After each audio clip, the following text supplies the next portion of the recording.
શાળાની ઘંટડી વાગી અને ખિલખિલાટ કરતા બાળકો ગેટની બહાર નીકળવા લાગ્યા.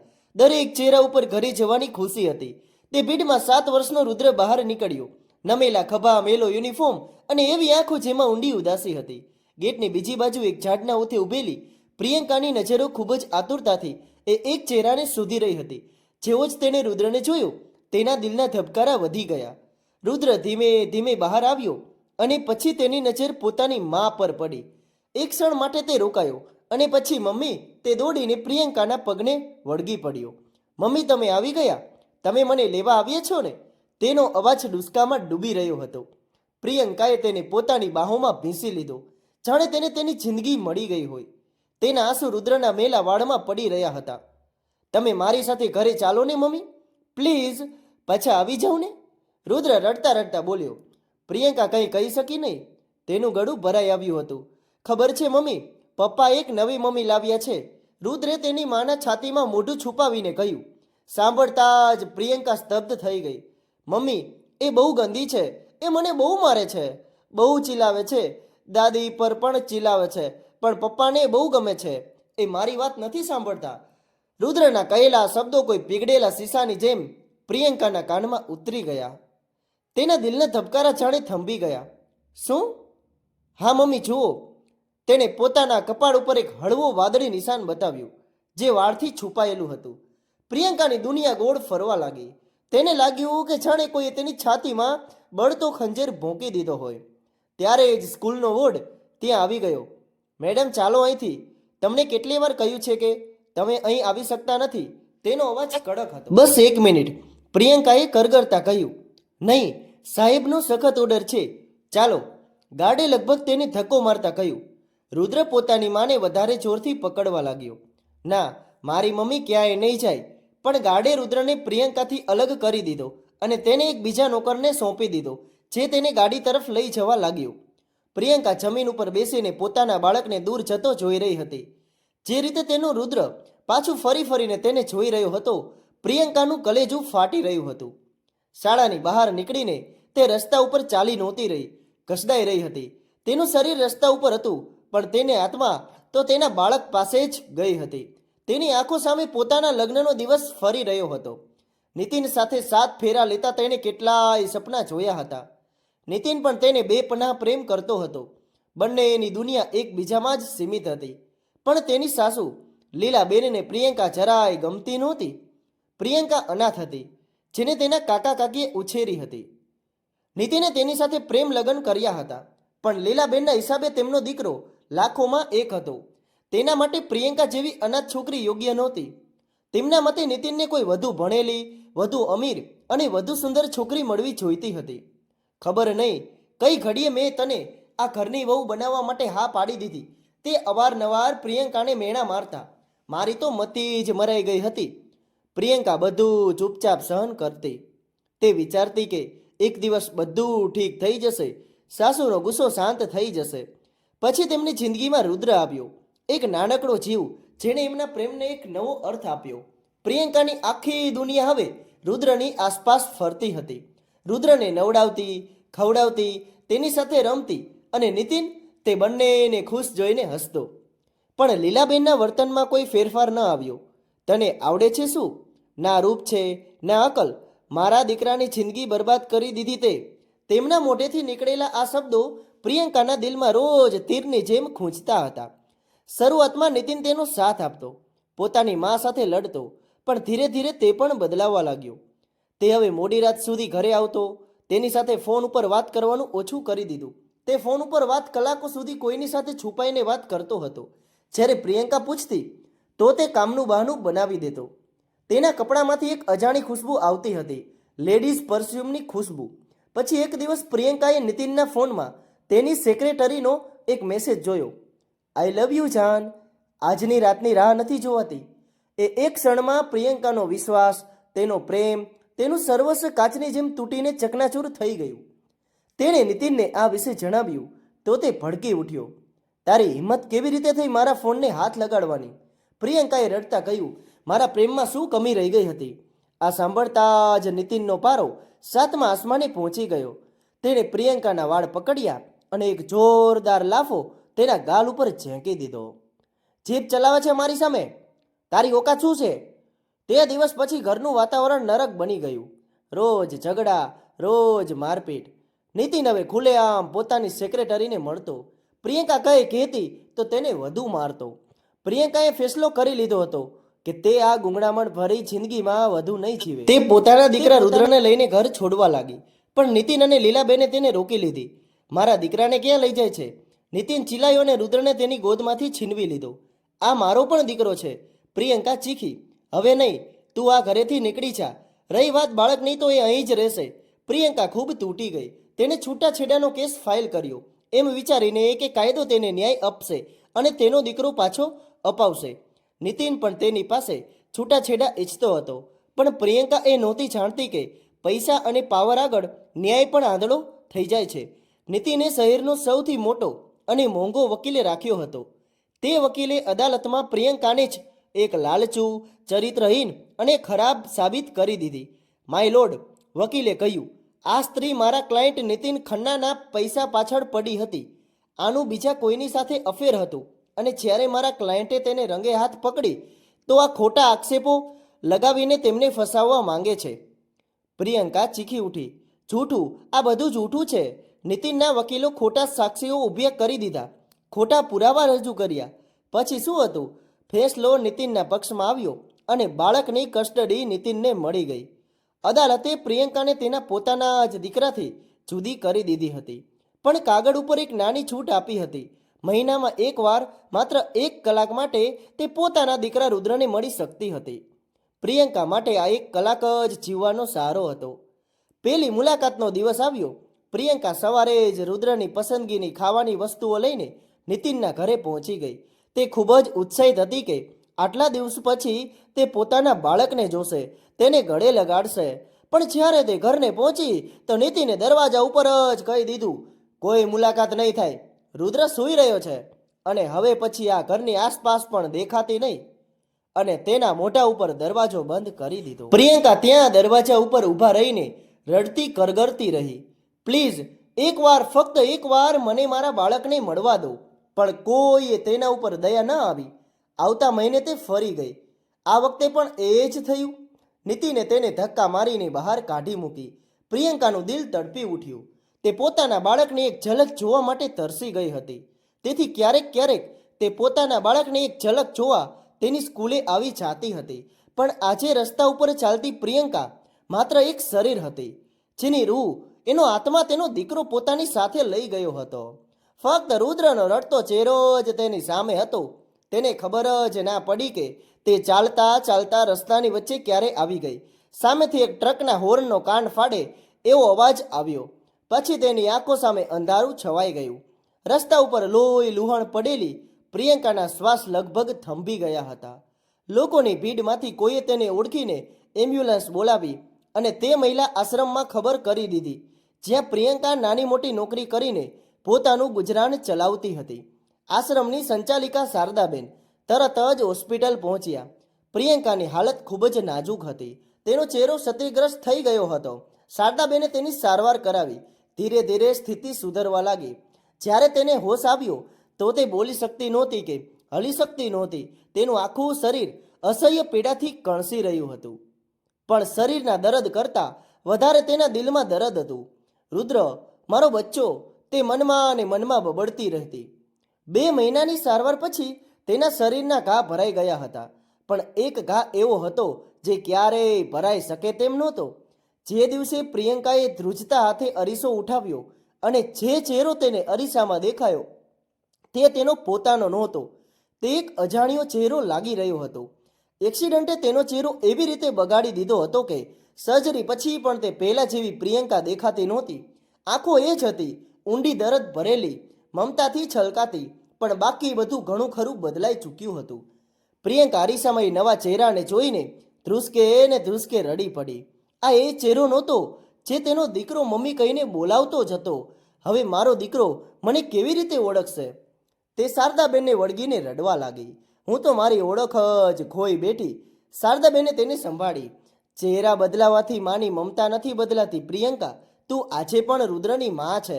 પ્રિયંકાના શરીરના ઘા તો ભરાઈ ગયા હતા, પણ હવે તેના મનનો ઘા તેને ઊંઘવા દેતો નહોતો.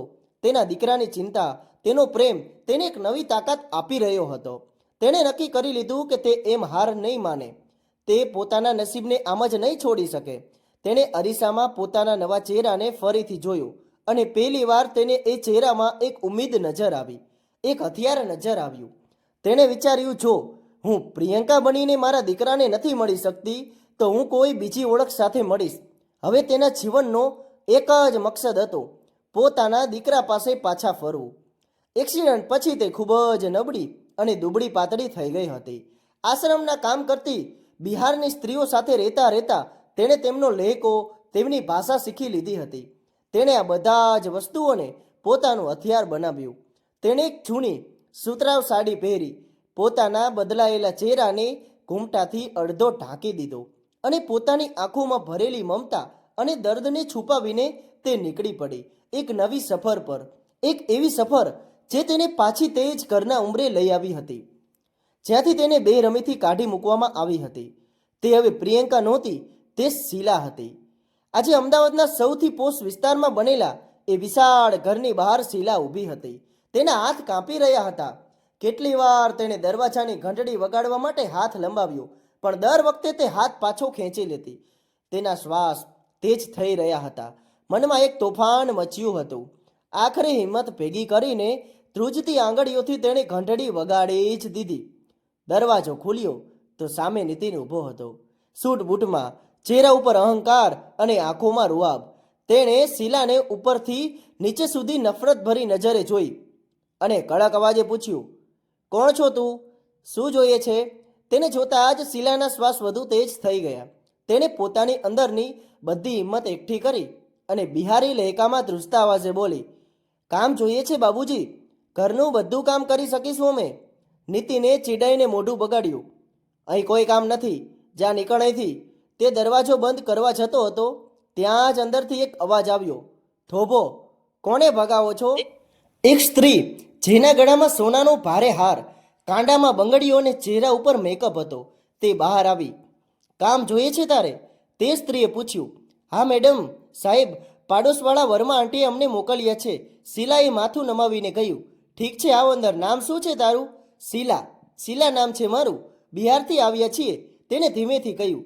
જેવી જ શીલાએ ઘરમાં પગ મૂક્યો, તેનું આખું શરીર ધ્રુજી ઉઠ્યું.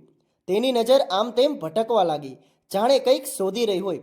ત્યારે જ સીડીઓ પરથી નાનકડો રુદ્ર ઉતરીને આવ્યો. તેને જોતાં જ તેની આંખોમાં આંસુ ભરાઈ આવ્યા. તે પોતાના બાળકને જોતી જ રહી, પલક ઝપાવ્યા વગર. તેના હાથ આપોઆપ આગળ વધવા લાગ્યા, તેને અડકવા માટે, ગળે લગાવવા માટે. પણ ત્યારે જ તેણે પોતાને રોકી લીધી. ઝડપથી ઘૂમટો વધુ ખેંચી લીધો અને આંખોમાં ભરાયેલા આંસુઓને પાપણોમાં જ કેદ કરી લીધા. બાળક તેની તરફ જોઈને નિર્દોષતાથી હસ્યું. તમે કોણ છો? શીલાએ હિંમત ભેગી કરીને ધ્રુજતા અવાજે કહ્યું. અમે કામ કરવા આવીએ છીએ બેટા, ઘરનું કામ. ઓહ! રુદ્ર ફરીથી દોડીને અંદર જતો રહ્યો. મેમ સાહેબે તેને કામ બતાવવાનું શરૂ કર્યું અને શીલા કામ ઉપર લાગી ગઈ. શીલાના રૂપમાં પ્રિયંકા હવે એ જ ઘરમાં કામ કરી રહી હતી, જ્યાં ક્યારેક તે માલકણ હતી. તેના હાથ મશીનની જેમ કામ કરતા, પણ તેની રૂહ તો અર્પણ પોતાના દીકરા રુદ્રની આસપાસ જ ભટકતી રહેતી. સાંજે જ્યારે તે બધાના કપડાં ધોવા માટે ઉઠાવી રહી હતી, ત્યારે તેણે એક નાનકડો શર્ટ ઉઠાવ્યો. તે શર્ટ રુદ્રનો મનપસંદ હતો.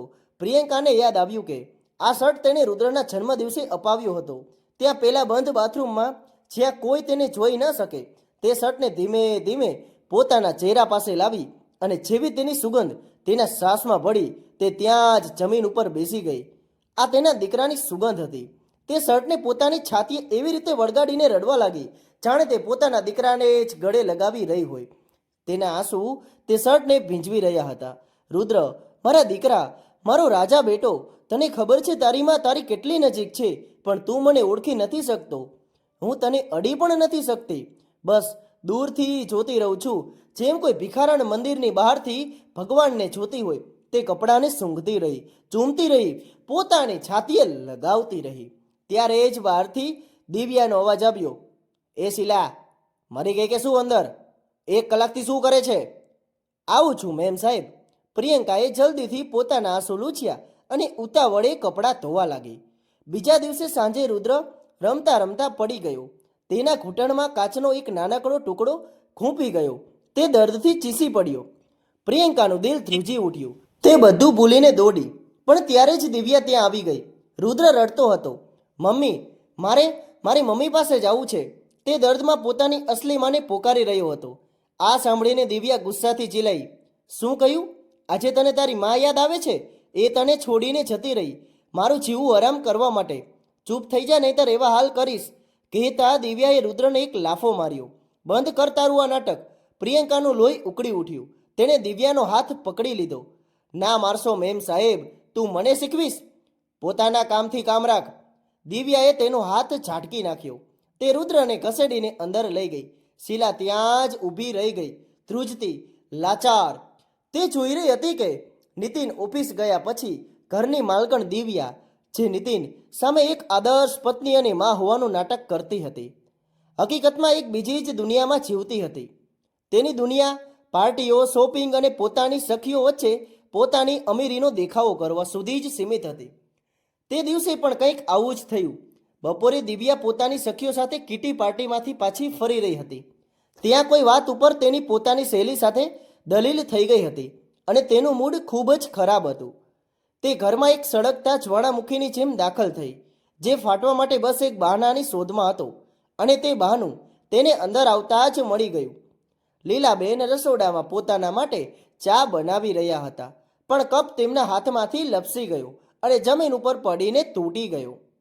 તૂટવાનો અવાજ દિવ્યાના કાન સુધી પહોંચ્યો અને જાણે તેના અંદરના દારૂ ગોળામાં કોઈએ આગ લગાવી દીધી હોય તેમ તે ચીસી પાડી અને રસોડામાં આવી. આ શું તોડી નાખ્યું તમે? તમને કોઈ કામ સરખી રીતે કરતા આવડે છે કે નહીં? ખબર પણ છે કેટલાનો હતો આ કપ? લીલાબેન ડરથી ધ્રુજી ગયા. એ બેટા, ભૂલથી હાથમાંથી, જ્યારથી હું આ ઘરમાં આવી છું આ ડોસી મારા માટે એક મુસીબત જ બની ગઈ છે. ના, કોઈ કામની ના કાજની. એક દિવસ તને વૃદ્ધાશ્રમ મોકલીને જ હું જંપીશ. દિવ્યા સતત જે રોકી રહી હતી.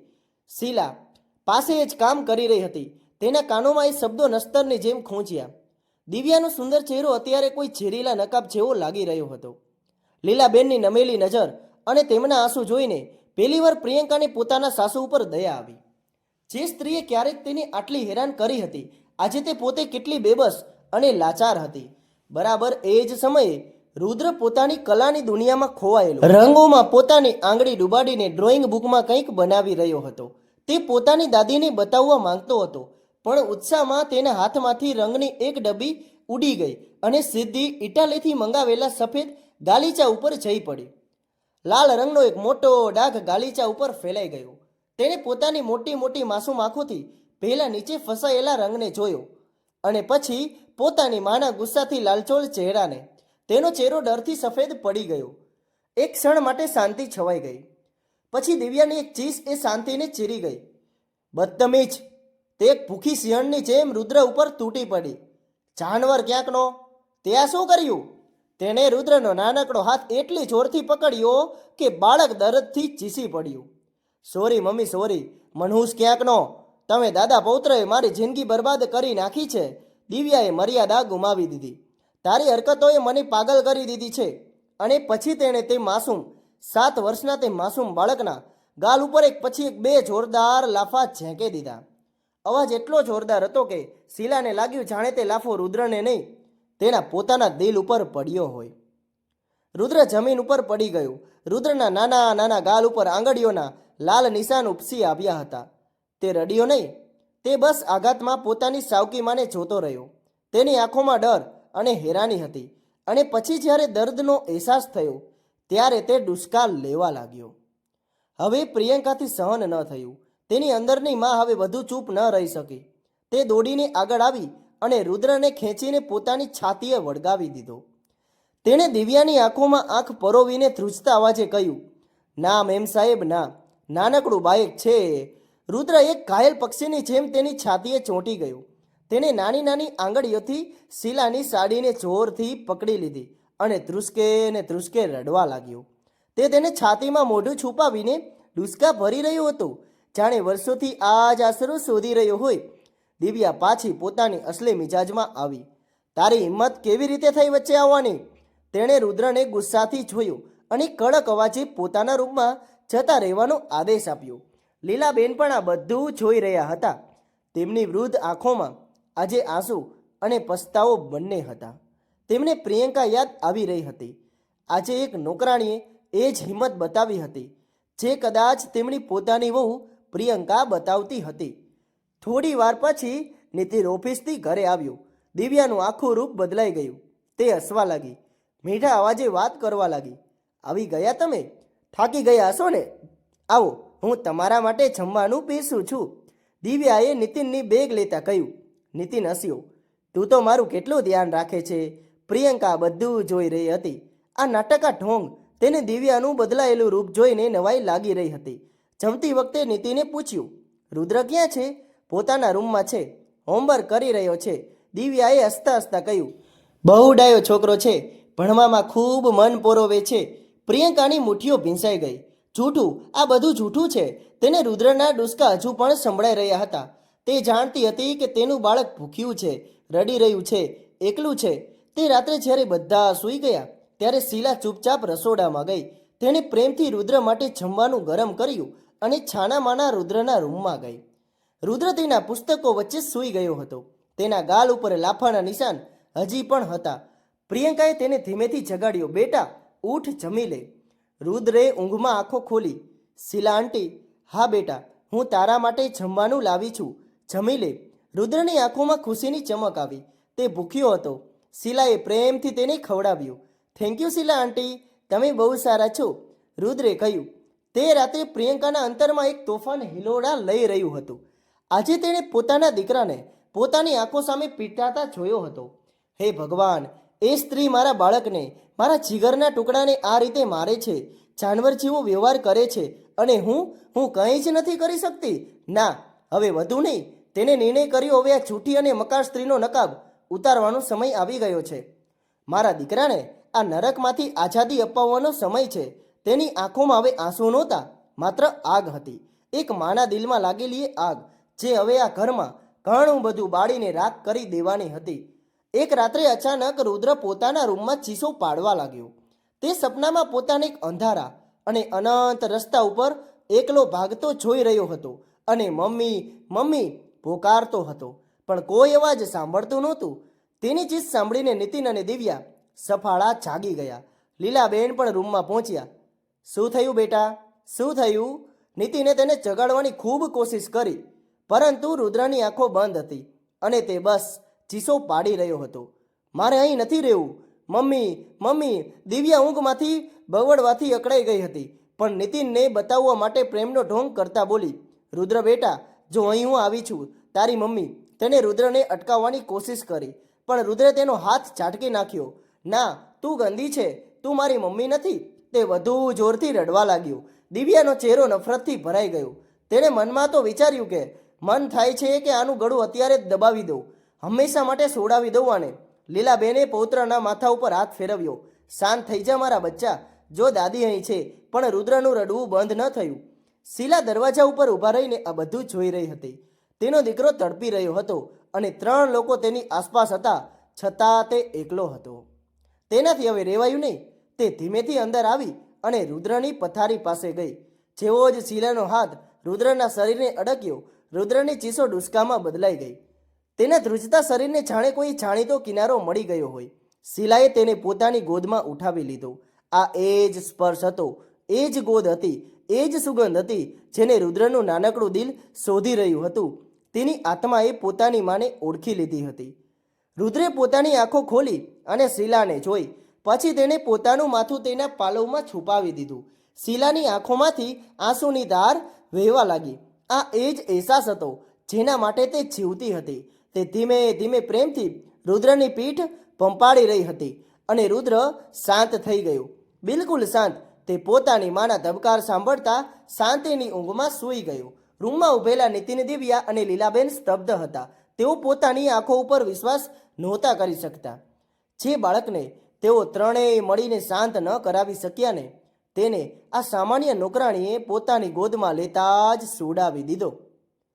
નીતિન પોતાની પત્ની દિવ્યાને જોઈ રહ્યો હતો અને પછી એ નોકરાણીને જેની ગોદમાં આવતા જ તેના બાળકના ચહેરા ઉપર શાંતિ આવી ગઈ હતી. લીલાબેનની આંખો ભરાઈ આવી. તેમને પોતાની વહુ પ્રિયંકાની યાદ આવી ગઈ. તે પણ બરાબર આમ જ રુદ્રને પોતાની ગોદમાં શાંત કરી દેતી હતી. આ સ્ત્રીમાં બિલકુલ મારી પ્રિયંકા જેવી જ મમતા છે, તે ધીમેથી બબડ્યા. હવે રુદ્ર ખુશ રહેવા લાગ્યો હતો. તે હવે શીલાનો પડછાયો બની ગયો હતો. તે જ્યાં જતી રુદ્ર એક નાના પક્ષીની જેમ તેની પાછળ પાછળ ફરતો. તેને જમવું તો ફક્ત શીલા આંટીના હાથે જ, વાર્તાઓ સંભળાવતી તો ફક્ત શીલા આંટી પાસેથી જ.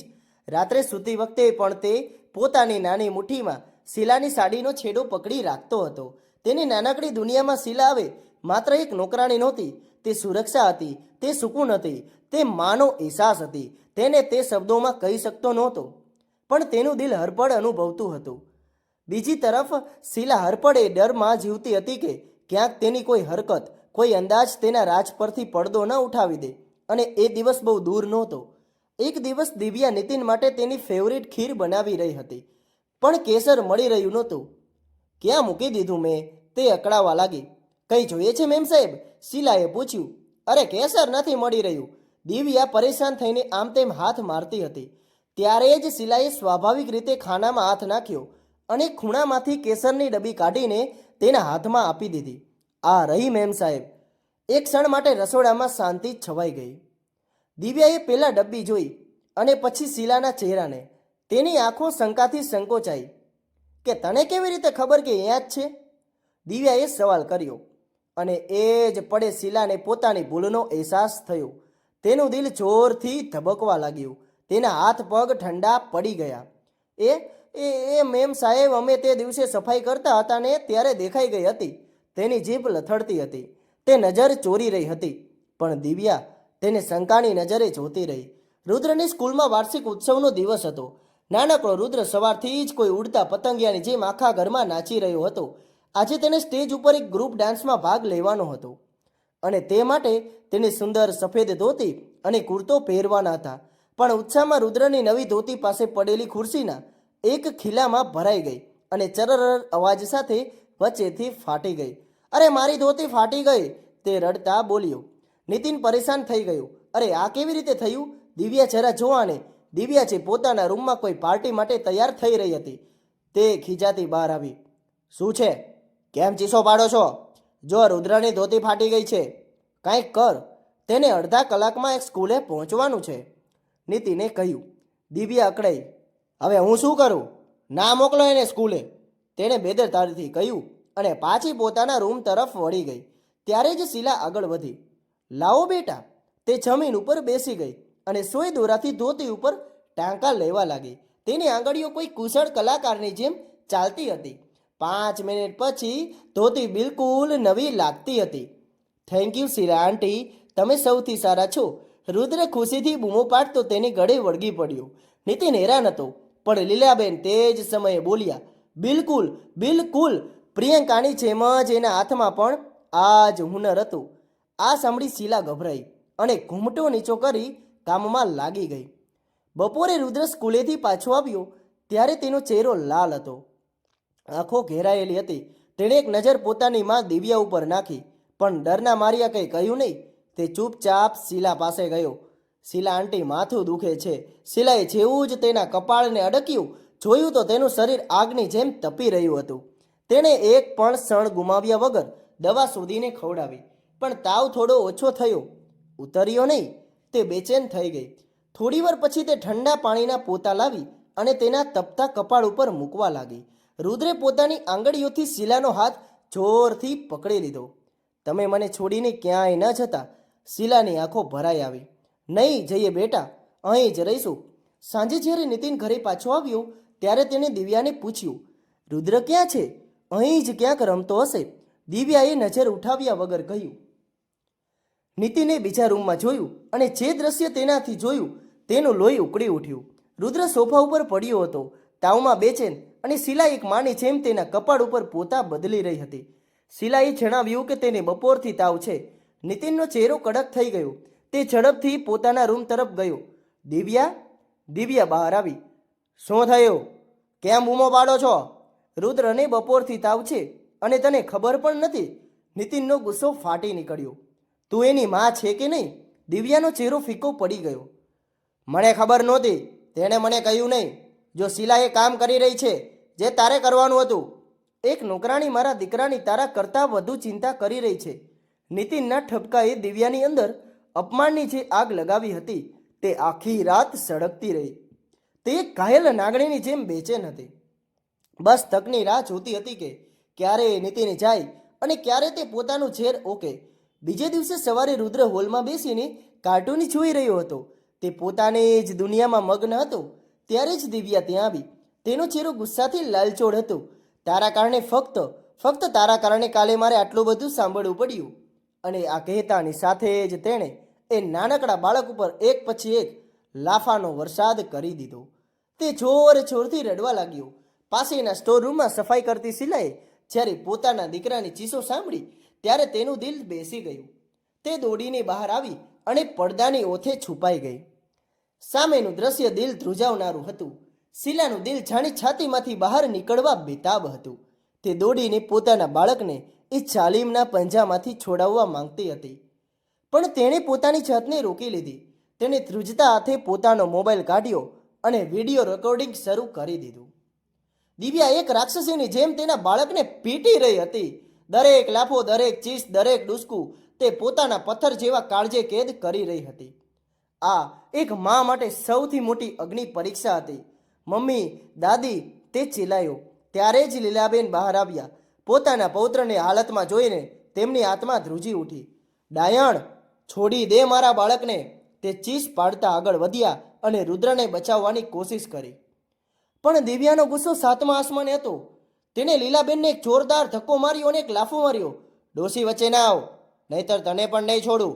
અને પછી તેણે પોતાની સાસુને ગંદી ગાળો આપવાનું શરૂ કર્યું. લીલાબેન દિવાલ સાથે અથડાઈ ગયા. આ જોઈને શીલાનો કેમેરો ધ્રુજી ગયો, પણ તેને રેકોર્ડિંગ બંધ ન કર્યું. દિવ્યા ફરી રુદ્ર તરફ વળી. તારી હિંમત કેવી રીતે થઈ તારી દાદીને બોલાવવાની? અને એ માસૂમને વાળથી પકડીને ઘસેડવા લાગી. હવે શીલાના સંયમનો બંધ તૂટી ગયો હતો. પુરાવા ગયા તેલ લેવા, દુનિયા ગઈ તેલ લેવા. આ પડે તે માત્ર એક માં હતી. તે એક સિણનની જેમ પડદા પાછળથી નીકળી અને દિવ્યા ઉપર તૂટી પડી. તેણે દિવ્યાનો હાથ હવામાં જ પકડી લીધો, જે તે રુદ્રને વધુ એક લાફો મારવા માટે ઉઠાવી રહી હતી. બસ, હવે તેને હાથ પણ ના લગાડતી. શીલાનો અવાજ એટલો ખતરનાક હતો કે દિવ્યા પણ એક ક્ષણ માટે ફફડી ઉઠી. તે તારી આટલી હિંમત? દિવ્યા ફૂફાડો મારી ઉઠી. શીલા એક જ ઝાટકામાં રુદ્રને દિવ્યાની પકડમાંથી છોડાવ્યો અને પોતાની છાતીએ વળગાવી દીધો. મારી નાખશો કે શું તેને? જાનવર છો તમે. તેની આંખોમાં એવી જ્વાળા હતી કે દિવ્યા પણ 2 ડગલા પાછળ હટી ગઈ. નીકળી જા મારા ઘરેથી. દિવ્યા ચીસી પડી. તારી નોકરી ખતમ. ના, જ્યાં સુધી માલિક મને જવાનું નહીં કહે હું ક્યાંય નહીં જાઉં. શીલાએ મક્કમતાથી કહ્યું અને રડતા બાળકને લઈને રૂમમાં જતી રહી. સાંજે જ્યારે નીતિન ઘરે પાછો આવ્યો ત્યારે દિવ્યાએ તરત જ પોતાનું નાટક શરૂ કરી દીધું. નીતિન, આ શીલા રુદ્રને મારા વિરુદ્ધ ભડકાવી રહી છે. આ બાળકને બગાડી રહી છે. નીતિને તેની સામે જોયું અને નવાઈથી બોલ્યો, પણ કેમ દિવ્યા? મને તો રુદ્ર પહેલાં કરતાં વધુ ખુશ દેખાય છે. તે હવે સરખી રીતે જમે છે, સમયસર સૂઈ જાય છે. શીલા તેનું બહુ સારું ધ્યાન રાખે છે. આ સાંભળીને દિવ્યા સ્તબ્ધ થઈ ગઈ. તેની નજરમાં હવે શીલા માત્ર એક નોકરાણી નહીં પણ એક દુશ્મન બની ચૂકી હતી. તેણે નક્કી કરી લીધું કે હવે આ સ્ત્રીને ગમે તેમ કરીને કાઢવી જ પડશે. થોડી જ વારમાં ઘરમાં દિવ્યાની ચીસ ગુંજી. લૂંટાઈ ગઈ હું, બરબાદ થઈ ગઈ. મારી હીરાની વીંટી ક્યાં ગઈ? તે એક રીતસરની અભિનેત્રીની જેમ બૂમો પાડી બહાર નીકળી. નીતિને મને આપણી પહેલી એનિવર્સરી ઉપર આપી હતી. લાખોમાં હતી. અહીં જ આ જ ટેબલ ઉપર ઉતારી હતી મેં. નીતિન અને લીલાબેન ગભરાઈને બહાર આવ્યા. અહીં જ ક્યાંક હશે. નીતિને તેને શાંત કરવાની કોશિશ કરી. ના, ક્યાંય નથી. દિવ્યા પાગલોની જેમ ચીખી. ચોરી થઈ ગઈ છે અને હું જાણું છું કે ચોર કોણ છે. તેની છેરીલી નજર શીલા ઉપર જઈ ઠરી, જે રસોડાના દરવાજા ઉપર પથ્થરની મૂર્તિ બનીને ઊભી હતી. શીલાનું દિલ ધબકી ઉઠ્યું. તે સમજી ગઈ કે આ ઝાડ તેના માટે જ હતી. શું મતલબ છે તારો? નીતિને પૂછ્યું. મતલબ સાફ છે, દિવ્યા ચિલાઈ. હું હમણાં જ આની તલાશી લઈશ. આ જ ચોર છે. તે ભૂખ્યા વરુની જેમ શીલાના રૂમ તરફ ભાગી. શીલાના રૂમમાં હતું જ શું? એક નાની ખાટલી અને એક પેટી. દિવ્યાએ પેટી ખોલી અને એક એક કરીને કપડાં જમીન ઉપર ફેંકવા લાગી અને પછી તેણે કપડાં નીચેથી પોતાની હીરાની વીંટી કાઢી. આ જુઓ, તે જીતની છંગલી મુસ્કાન સાથે ચીખી. મેં કહ્યું હતું ને, ચોરણી જે થાળીમાં ખાય છે એમાં જ છેદ કરે છે. શીલાના પગ નીચેથી જાણે જમીન સરકી ગઈ. ના મેમ સાહેબ, ભગવાનના સોગંદ અમે નથી લીધી. તેનો અવાજ ડુસકામાં તૂટી રહ્યો હતો. ચૂપ, એક શબ્દ પણ ના બોલતી ચોરણી. દિવ્યાએ તેનો હાથ એટલી જોરથી પકડ્યો કે શીલા દર્દથી કણસી ઉઠી. નીતિન, હમણાં જ પોલીસને ફોન કરો. હું આ ચોરને જેલ ભેગી કરીશ, આની જિંદગી નરક બનાવી દઈશ. ત્યારે જ એક માસૂમ અવાજ આવ્યો. ના, શીલા આંટી ચોર નથી. બધાએ એક સાથે પાછળ વળીને જોયું. દરવાજા ઉપર નાનકડો રુદ્ર ઊભો હતો. સાવકી માના ડરથી તે ધ્રુજી રહ્યો હતો, પણ તેની વાતમાં સત્ય હતું. રુદ્ર બેટા, તું અંદર જા. દિવ્યાએ તેને ડરાવવાની કોશિશ કરી. ના, રુદ્ર આગળ આવ્યો. મેં જોયું હતું. શું જોયું હતું તે? નીતિને ઘૂંટણીએ બેસીને પૂછ્યું. રુદ્રે પોતાની નાની આંગળી સીધી દિવ્યા તરફ ચીંધી. મેં જોયું હતું, નવી મમ્મીએ આ વીંટી શીલા આંટીની અટેચીમાં મૂકી દીધી હતી. જ્યારે આંટી રસોડામાં હતા, રૂમમાં મોત જેવી શાંતિ છવાઈ ગઈ. દિવ્યાનો ચહેરો સફેદ પડી ગયો. જૂઠ! આ બાળક જૂઠું બોલે છે. આ બધું આ ચોરણીએ શીખવ્યું છે. ત્યારે જ શીલા ઊભી થઈ. હા, શીખવાડ્યું છે. કોઈ ચોરણીએ નહીં, એની માએ શીખવાડ્યું છે. હંમેશા સાચું બોલવું. તેણે પોતાનો મોબાઈલ કાઢ્યો અને જો એક બાળકની વાત ઉપર વિશ્વાસ નથી તો કદાચ આના ઉપર તો હશે ને. તેણે વિડીયો પ્લે કર્યો. મોબાઈલની નાની સ્ક્રીન ઉપર દિવ્યાનું એક ઘૃણાસ્પદ રૂપ કેદ હતું. કેવી રીતે તે એક વૃદ્ધ લાચાર સ્ત્રીને ગાળો આપી રહી હતી, તેને ધક્કો મારી રહી હતી. કેવી રીતે તે એક નાનકડા માસૂમ બાળક ઉપર જાનવરની જેમ લાફા વરસાવી રહી હતી. મરી કેમ નથી જતો તું? દિવ્યાનો આ ચેરીલો અવાજ આખા રૂમમાં ગુંજી ઉઠ્યો. નીતિન સ્તબ્ધ રહી ગયો. તેનું શરીર ધ્રુજી રહ્યું હતું. આ હતો એની પત્નીનો અસલી ચહેરો. આ બધું જૂઠું છે. આ એની કોઈ ચાલ છે. દિવ્યાએ છેલ્લી હારેલી કોશિશ કરી. તે શીલા ઉપર તૂટી પડી અને મોબાઈલ છીનવવાની કોશિશ કરી. આ ખીચતાણમાં શીલાનો ઘૂમટો, તેનો દુપટ્ટો માથા પરથી સરકીને જમીન ઉપર પડી ગયો અને પછી સમય જાણે હંમેશા માટે થંભી ગયો. બધાની નજર શીલાના ચહેરા ઉપર ટકેલી હતી. ચહેરો બદલાયેલો હતો, દુઃખ અને સંઘર્ષની રેખાઓથી ભરેલો, પણ આંખો એ ઊંડી, દર્દ ભરેલી મમતાથી છલકાતી આંખો એ જ હતી અને એની ગરદન ઉપર એ જ ચાંદ જેવું નિશાન હતું. લીલાબેનની આંખો સામે પોતાની વહુનો ચહેરો તરી આવ્યો. તે ધ્રુજતા ડગલે આગળ વધ્યા. આ નિશાન! અરે તું તો મારી પ્રિયંકા છે ને? નીતિનના પગ નીચેથી જાણે જમીન સરકી ગઈ. તે અવિશ્વાસથી એ ચહેરાને જોઈ રહ્યો હતો. પ્રિયંકા? આ શબ્દ તેના ઓઠોમાંથી એક ચીસ બનીને નીકળ્યો. હા, પ્રિયંકાએ કહ્યું.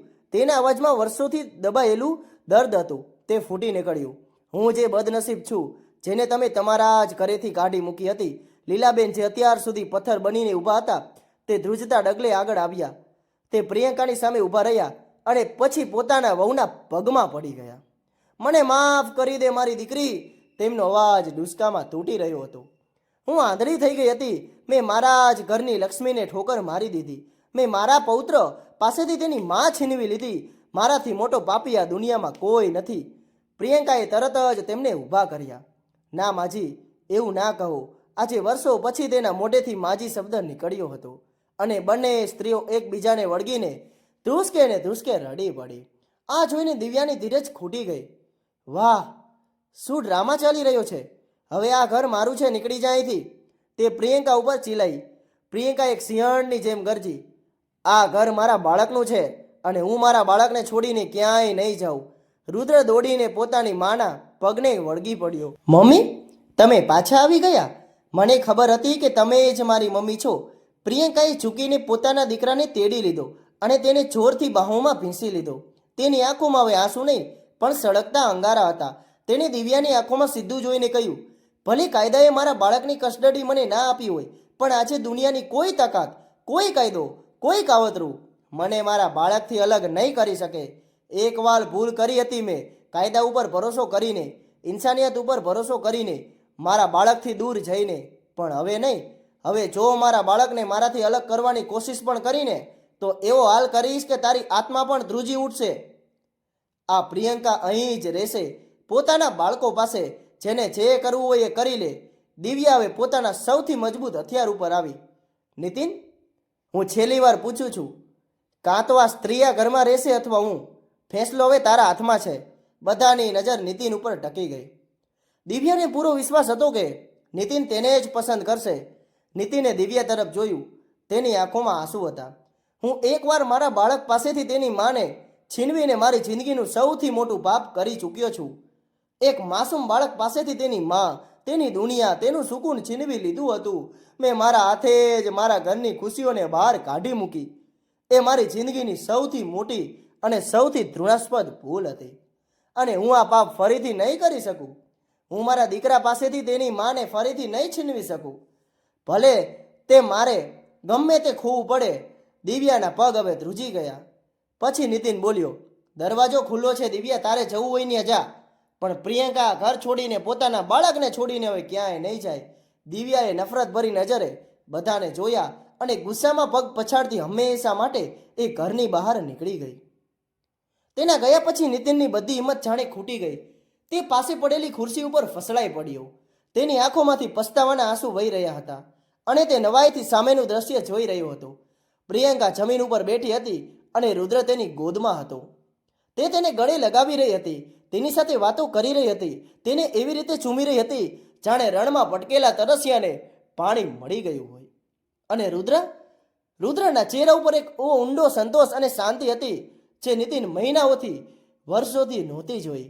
જાણે વર્ષોની તડપ અને વર્ષોની રાહ આજે પૂરી થઈ હતી. આ દ્રશ્ય જોઈને નીતિનને પોતાની ભૂલનો અને પોતાના પાપનો એટલો ઊંડો અહેસાસ થયો કે તેનું દિલ દર્દથી ફાટી પડ્યું અને તે ખૂબ જ દુઃખના આંસુએ રોઈ પડ્યો. મિત્રો, છૂટાછેડાએ માત્ર પતિ પત્નીનું અલગ થવું નથી. એક છૂટાછેડા થવાથી આખો પરિવાર વિખરાઈ જાય છે અને આ વિખરાવમાં સૌથી વધુ તેમનું માસૂમ બાળક પીસાય છે, જેની દુનિયા બે ભાગમાં વહેંચાઈ જાય છે. તેનું હાસ્ય ખોવાઈ જાય છે અને તેનું બાળપણ ક્યારેય ન ભરાય એવા જખમનો શિકાર બને છે. કારણ કે માના પ્રેમ અને પિતાની છાયા વગર એક બાળક હંમેશા અધૂરો રહે છે.